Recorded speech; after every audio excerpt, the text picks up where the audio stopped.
El Día de los Inocentes rememora el pasaje bíblico que cuenta la matanza de los niños menores de 2 años ordenada por el rey Herodes para encontrar al niño Jesús, que ya había nacido. Su objetivo no era otro que deshacerse del Mesías, futuro rey de los judíos, pues su presencia amenazaba la continuidad de él como monarca. Hoy en este día, cuando conmemoramos a los santos inocentes, que ahora se celebra el 28 de diciembre, se es gran costumbre gastar todo tipo de bromas para pasar una jornada divertida. ¿Tú qué opinas? ¿No es esto una pérdida de sentido y de reverencia a un profundo dolor que aconteció? ¿No es esta festividad gastando bromas un signo de nuestros tiempos que ha perdido ya toda conciencia de aquello que es importante? Parecerá amargado aquel que en lugar de reconocer un día para gastar bromas, reconozca un día donde se hubo tanto dolor. La meditación del libro Hablar con Dios, el martirio de los inocentes. Herodes, al ver que los magos le habían engañado, se irritó en extremo y mandó matar a todos los niños que había en Belén y toda su comarca, de 2 años para abajo, con arreglo al tiempo que cuidadosamente había averiguado de los magos. Así nos narra el Evangelio este triste suceso.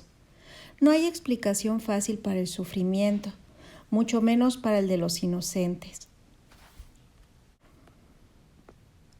El relato de San Mateo nos muestra el sufrimiento a primera vista inútil e injusto de unos niños que dan su vida por la persona y por la verdad que aún no conocen.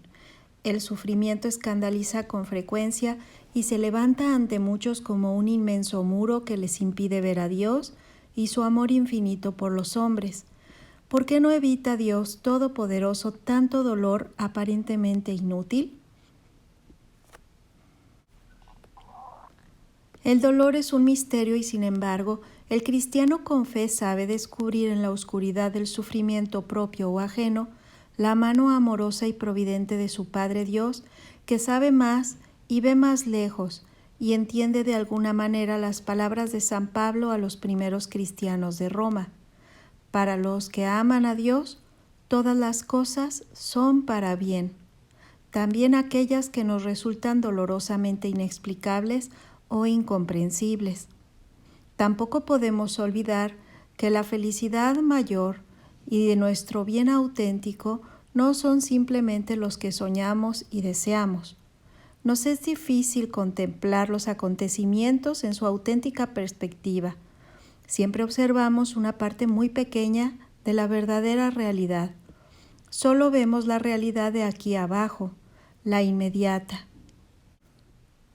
Tendemos a mirar la existencia terrena como la definitiva, y no con poca frecuencia consideramos el tiempo aquí en la tierra como el momento en el que deberían realizarse y ser saciadas las ansias de perfecta felicidad que nuestro corazón encierra. Hoy, 20 siglos más tarde, seguimos conmoviéndonos al pensar en los niños degollados y en sus padres. Para los niños, el tránsito fue rápido. En el otro mundo conocerían enseguida por quién habrían muerto, cómo le habían salvado y la gloria que les esperaba.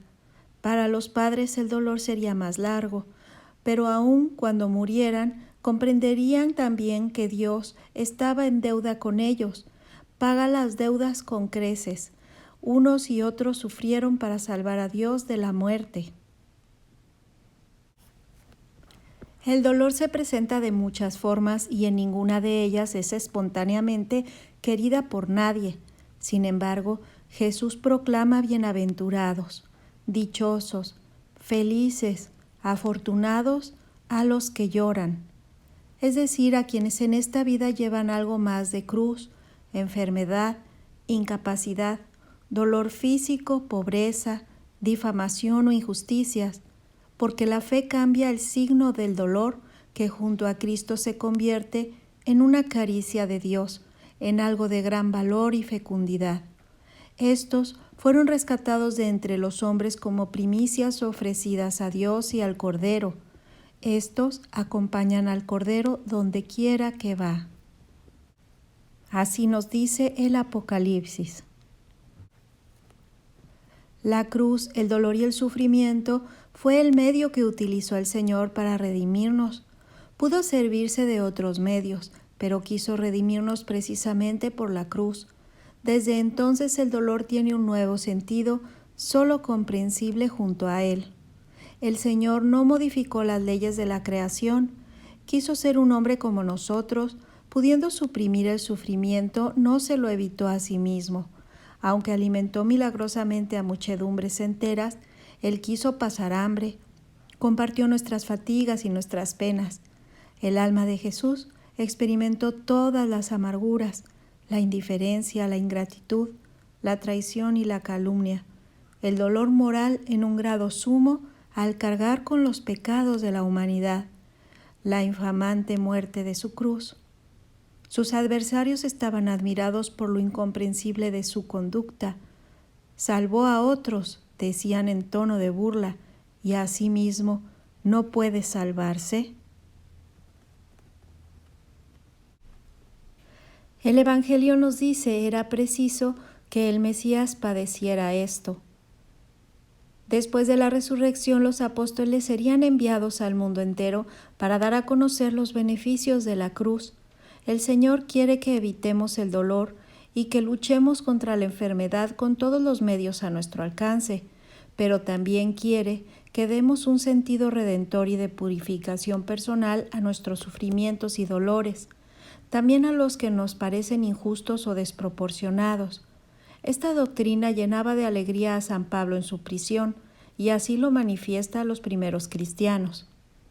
Ahora me alegro, les dice, de mis padecimientos por vosotros, y suplo en mi carne lo que falta a las tribulaciones de Cristo por su cuerpo que es la Iglesia.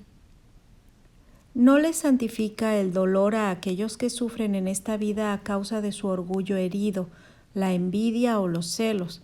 ¡Cuánto sufrimiento fabricado por nosotros mismos!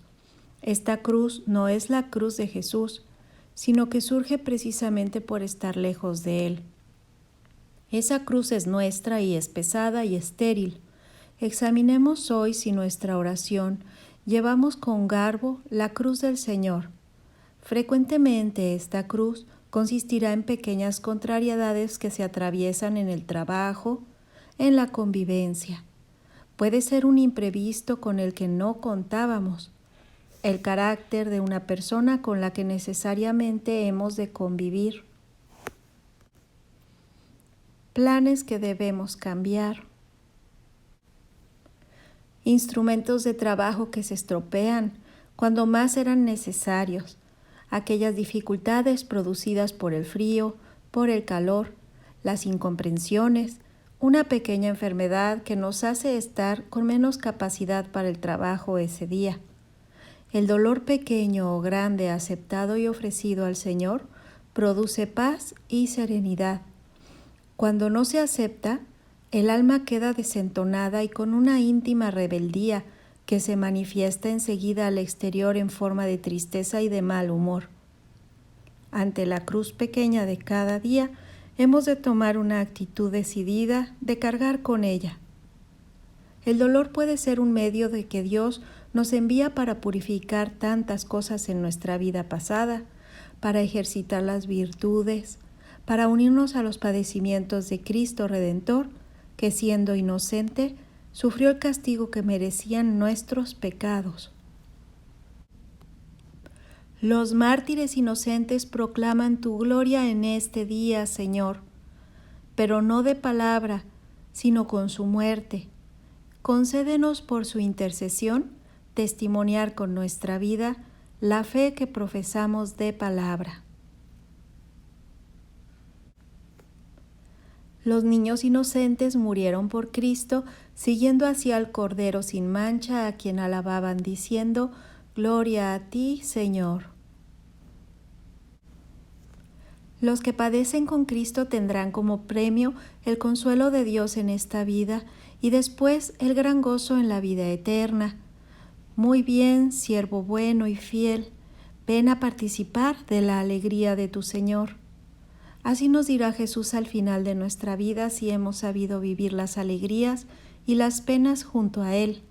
A los bienaventurados, Dios enjugará las lágrimas de sus ojos y la muerte no existirá más, ni habrá duelo, ni llantos, ni fatigas, porque todo habrá pasado ya.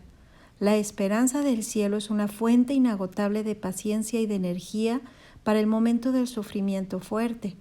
De igual modo, al saber por la fe que nuestros dolores y penas son de enorme utilidad a otros hermanos nuestros, nos ayudará a sobrellevar con garbo estos sufrimientos y fatigas. En relación a lo que Dios nos tiene preparado, nos debe parecer ligero el peso de nuestras aflicciones.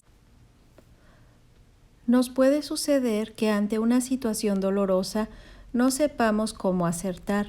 Quizá nos recogemos un instante en oración y nos preguntamos ¿qué haría el Señor en estas mismas circunstancias? Y así tendremos abundante luz.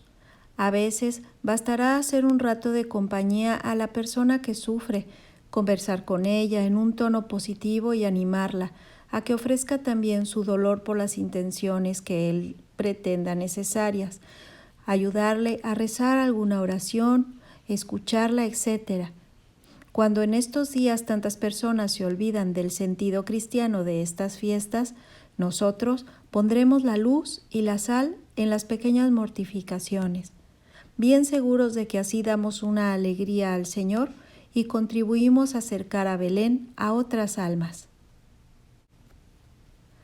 La contemplación frecuente de María junto a la cruz nos enseña a ofrecer nuestros dolores y sufrimientos, a tener una gran compasión de los que sufren.